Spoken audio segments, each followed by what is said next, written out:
I'm going to give you a detailed briefing of everything that happened today and include some new information that was not available earlier, as I promised. The Madison Police Department responded to a mass shooting at the Abundant Life Christian School today. Officers were dispatched to the school, which is located on the city's east side at 10:57 a.m. They arrived to find multiple people suffering from gunshot wounds. 3 people, including the shooter, are dead. The shooter has now been identified as 15-year-old Natalie Rupnow, who went by the name Samantha.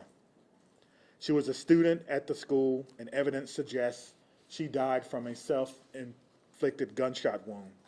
The official cause of death will be released by the Dane County Medical Examiner pending the conclusion of their examination.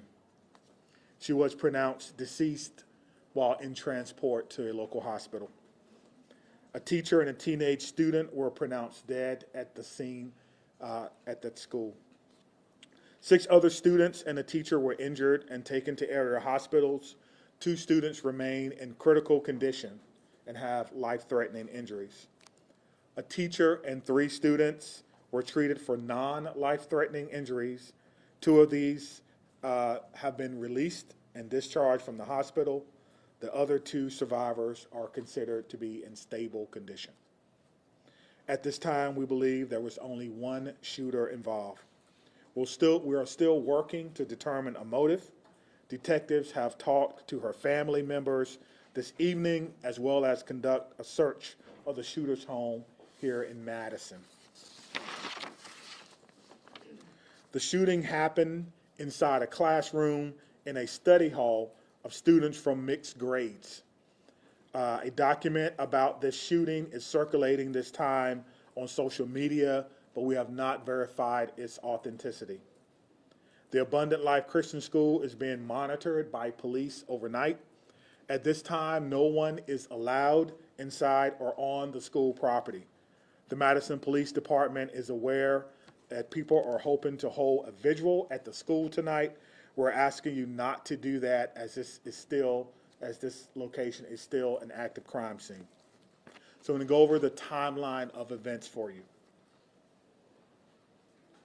At 10:57 a.m., a second grade student called 911 to report a shooting had occurred at school. Don't let that soak in for a minute. A second grade student called 911 at 10:57 a.m. to report a shooting at school.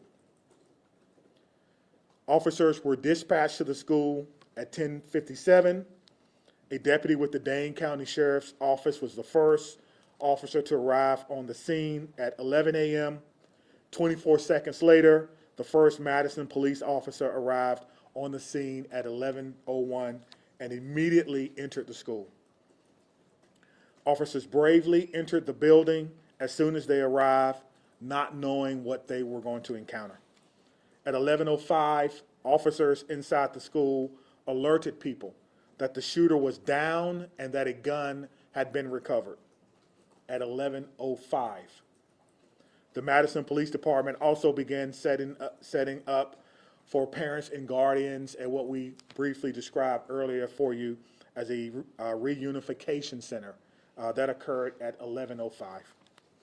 The Madison Fire Department was dispatched to the scene at the same time. They arrived at 11:05 and began linking up with officers who were also inside, and they were instrumental with providing aid to victims who were suffering from gunshot wounds, potentially saving lives. The first public notice about the shooting was posted on the Madison Police Department Incident Report website at 11:13 a.m. Officers began clearing the school building at 11:14, and bomb dogs started to clear the facility at 11:23 a.m. The Madison Fire Department began transporting patients at 11:26. Again, we want to stress that EMS arrived on the scene at 11:05, immediately connecting with officers to enter the scene, not knowing what they were going to experience. Press briefings occurred at 12:15, 12:30, 5:30, and now at 8:30 p.m. Central Standard Time. Let's talk a little bit about our law enforcement and our community partners. Multiple agencies assisted with the response to the shooting: the Madison Fire Department and several other Dane County and EMS agencies, the Dane County Sheriff's Office, the University of Wisconsin Police Department, the FBI, the ATF, all have played major roles in our response and in our investigation. We also want to acknowledge UW Hospital as well as St. Mary's Hospital for their work in treating the survivors of today's school shooting. Community resources. There are resources available to anyone needing help or needing someone to talk to. The Crime Response Unit with the Dane County District Attorney's Office have been mobilized. This is a group of people who are trained to help victims of mass violent incidents. This group is made up of social workers, attorneys, victims, professionals, former law enforcement, and other stakeholders in our community. If you need assistance, you can contact the Crime Response Program between 8 and 5 during the daytime. I'll give that number again, 608-284-6908, and you can reach them after hours at 608-376-0164, 608-376-0164 after hours. The Wisconsin Department of Justice's Office of School Safety and Office of Crime Victim Services are also providing resources during this critical time. Their Critical Incident Response Team program is designed to minimize the psychological impact of a school critical incident and helps to provide long-term mental care long after this is over. And I don't know how we can minimize what has happened today, but we're going to do the best we can to provide services for all of these children and staff. We cannot forget the staff who bravely took care of their students during this harrowing time. We also want to thank employees of the Dean Healthcare, which we spoke about before. Again, the clinic shut down for the day, and employees assisted with our unification process. We've also seen an outpouring of support from various community groups and businesses: Twisted Ground Coffee, Greenbush Bakery, Ian's Pizza, Culver's, Mission Barbecue, Starbucks, Salvation Army, and all who donated food for the Unification Center so our children could get fed and be taken care of while they waited to be unified with their loved ones. So a lot has gone on today. I can tell you that it's not over. I can tell you that our officers and our detectives and our investigators will have to be told to go home. No one is thinking about going home right now. They're going to still work as long as they can to find as much information as they can. Obviously, we want to have some daylight tomorrow, so the crime scene is locked down at this particular time, but the officers and detectives and investigators continue to work. This has been a rough day for our city. This has been a sad day. This is going to be a day that will be etched in the collective minds and memories of all those from Madison. It's been a long day for you as well. Thank you for covering it, trying to get the information out to the public as early and as often as we can. And with that, we'll take any questions. All right, Laura, do you want to go first? Sure. So there is a Google Doc that is lost that has been circulating on social media. People are saying that is the manifesto of the shooter. Are you able to talk about that at all? Yeah, we haven't been able to verify that it's authentic. We're certainly aware that it's been posted, and the person who posted it alleged to have a connection with the victim. We have not located him yet, so I cannot say whether or not that's something that she was a part of. As soon as we can, we'll let you know. The good news is we have shared that with our partners, with the FBI, and so we're certainly looking into some of the things that were written in that particular document. Madison? Right over here, could you just recap those numbers one last time for us on the injuries and the deaths? Sure. Because there was some discrepancy here. Okay. Ready? Yes. All right, 3 people, including the shooter, are dead.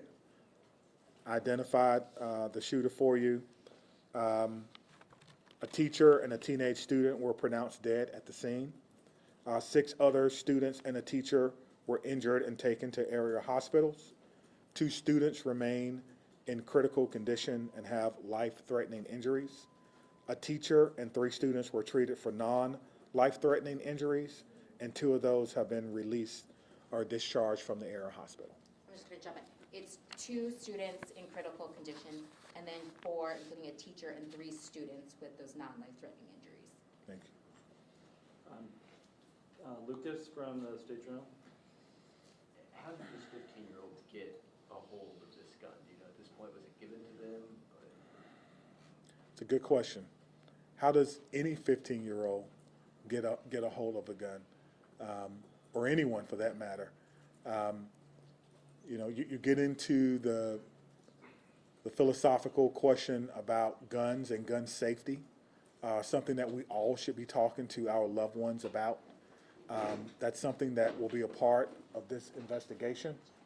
We are certainly speaking and talking with the parents who are cooperating to determine if they were gun owners and if they had guns. But at this time, again, we're still talking with them. It's been a long conversation. We appreciate them cooperating with the investigation. Okay, Mandy from WISC. Is there anything else you can tell us about communication with the parents or the family? No, just that they are cooperating with us right now. We're currently speaking with the father at one of our facilities, trying to determine what he may knew or may not have known about what happened today. But again, you know, he lost someone as well. And so we're not going to rush the information. We'll take our time and make sure that we'll do our due diligence in doing that. Just the father you're speaking with? That's correct. Could you spell the name, Chief, of the shooting? Sure, absolutely. Thank you. You ready? Natalie, Natalie, Rupnow, Rupnow, but went by Samantha, common spelling. Scott from Maplewood. Went by Samantha, common spelling. Chief, you said the shooting was in a study hall. Was it all self-contained within that room, including the shooter? Was the shooter in that study hall? Again, I have not been to the crime scene. I was told that it occurred in study hall or during study hall. So there's different students, obviously you can imagine, from different grades that were in there. I have not seen the physical inside of it to be able to answer that question. All right, Tabitha from, Chief, it's unfortunately notable that a second grader was the one who made that 911 call. Are you able to share with us, you know, that conversation with that second grader and what parents can do as far as talking to their kids about this? Great. So I'll start with the first thing. What I can share with you is that our 911 dispatch communicators are trained to talk to children. We've taught children through parents choking. We've taught children through CPR and a variety of other things, even giving birth, believe it or not. So they are trained to do that.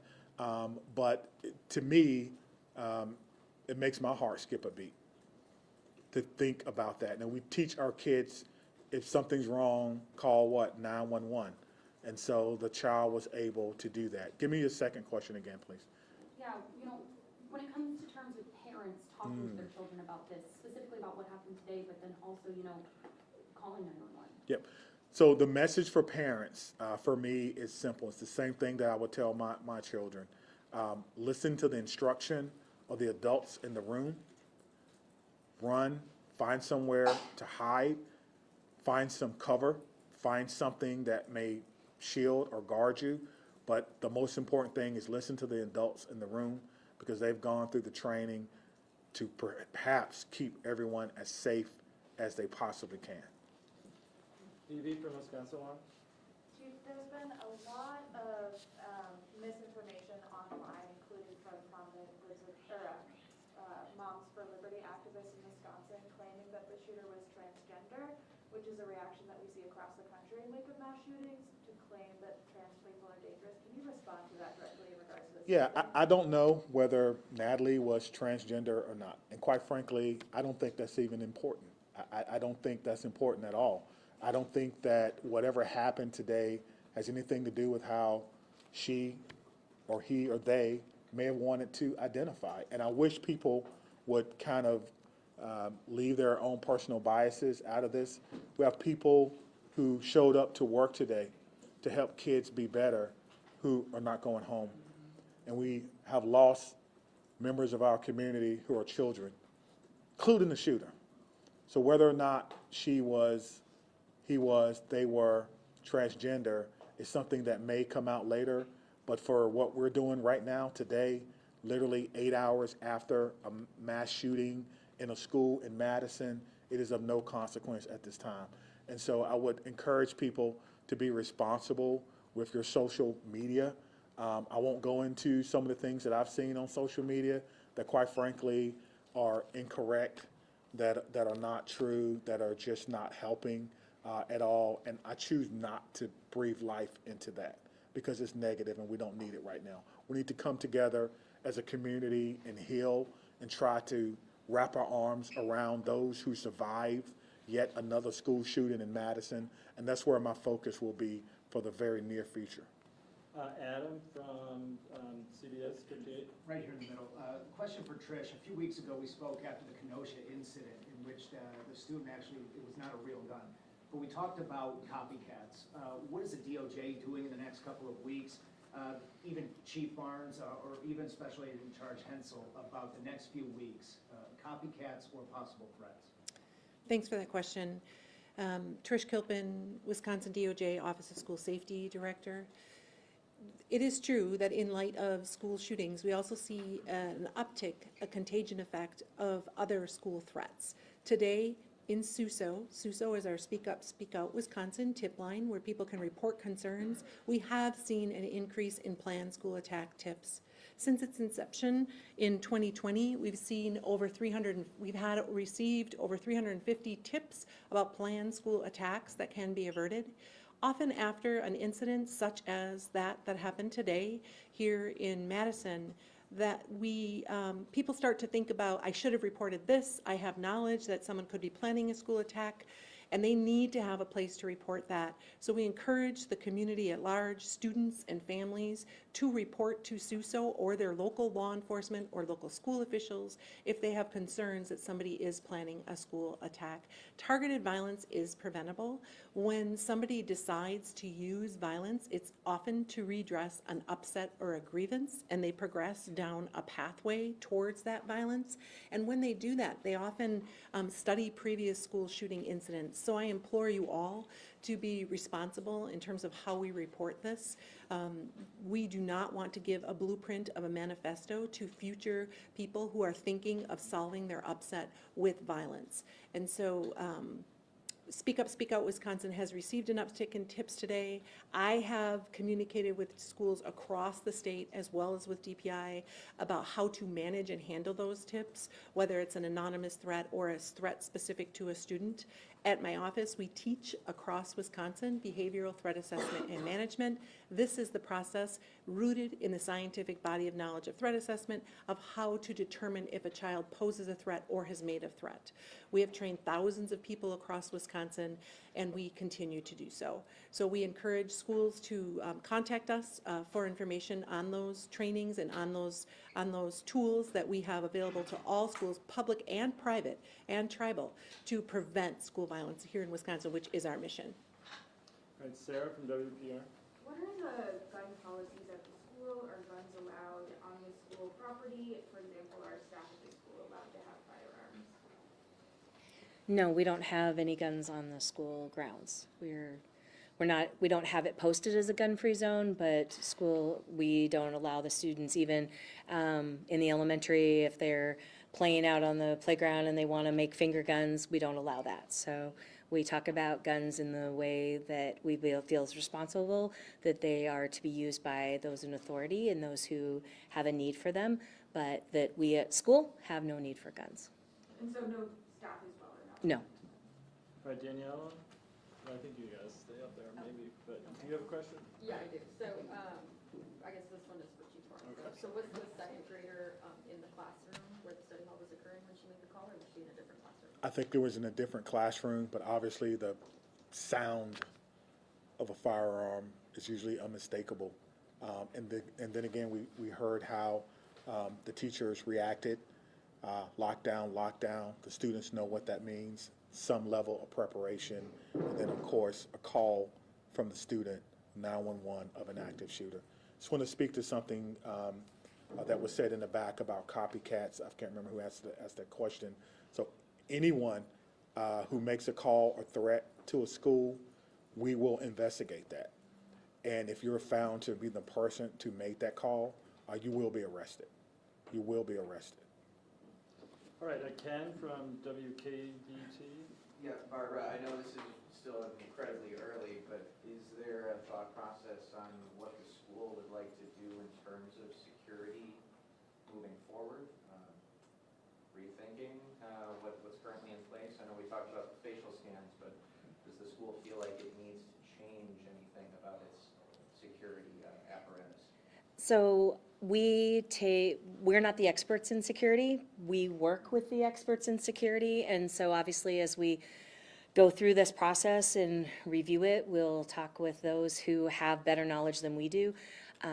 We have done everything that we could within our ability to secure the school and to provide a safe learning environment as well as working environment for our staff and our students.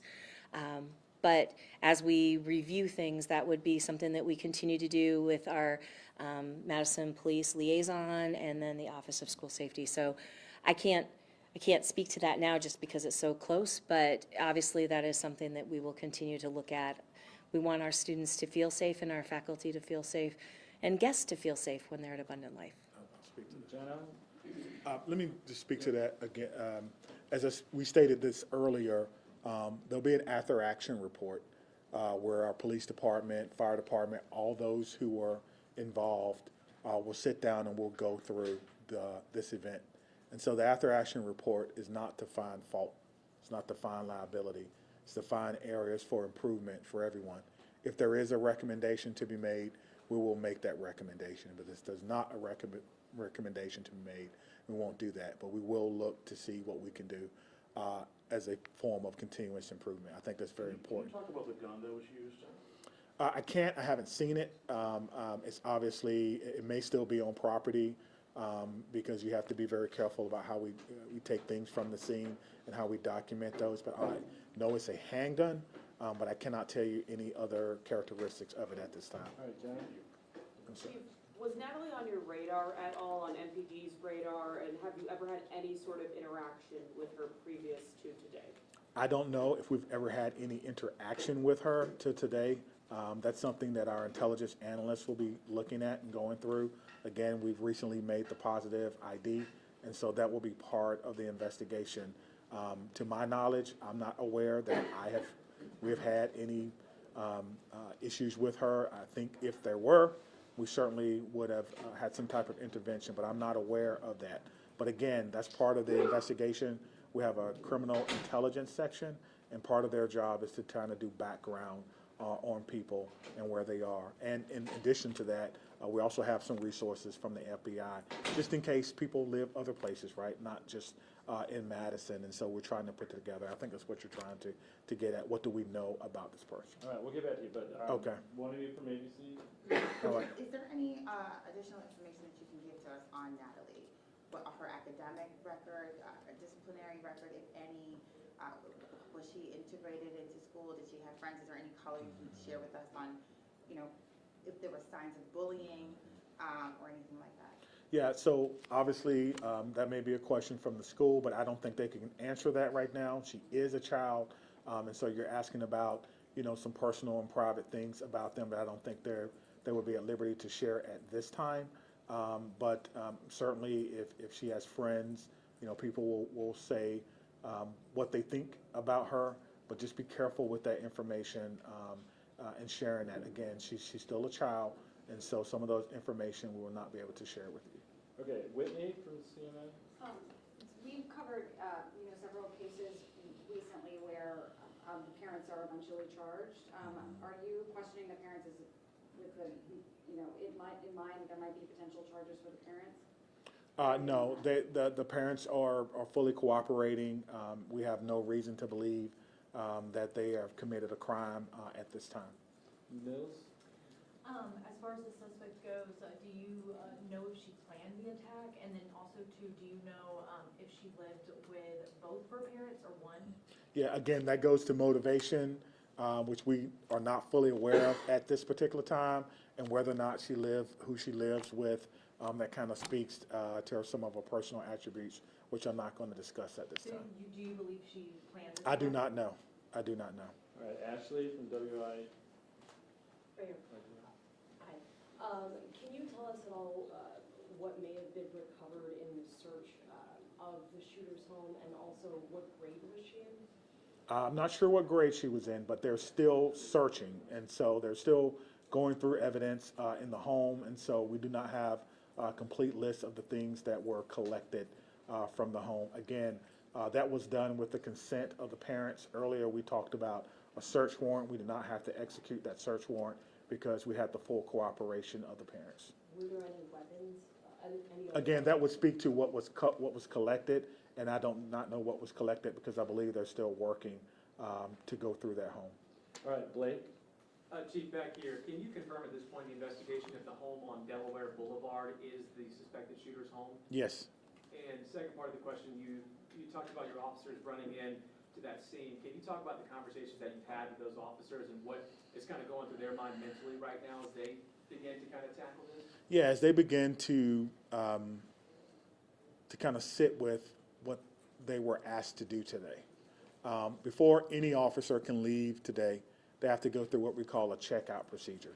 They have to go to our command post, they have to check out with a supervisor, and then they have to check out with someone in peer support. So no officer will go home today without having the opportunity to talk to someone who wears the uniform, who's specially trained to do counseling and crisis management. And so that's part of our checkout procedure. How do you lead them through this?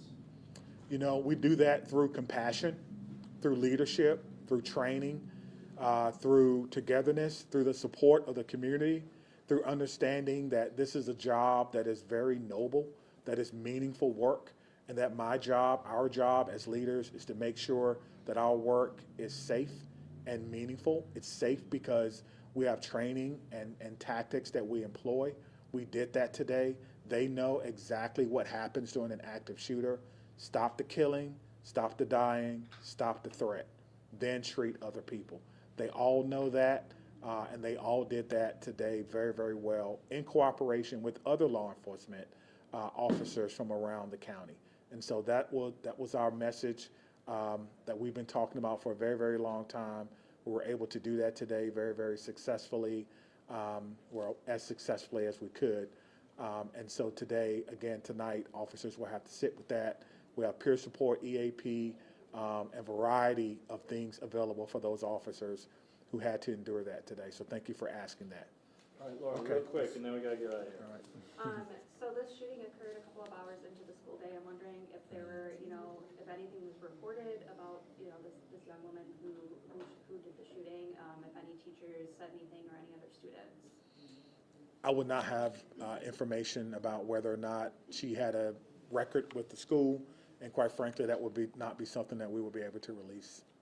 Chief, any timeline on when you're going to release the age and names of the other two victims involved in this? Yeah, I think we want to make sure that all family members have been notified. We want to make sure that all family members are okay with it. Obviously, people will start to speculate. We had a question earlier about social media and how powerful that can be, and information that people will put out. But we have a briefing set for tomorrow in our command post at 1 p.m.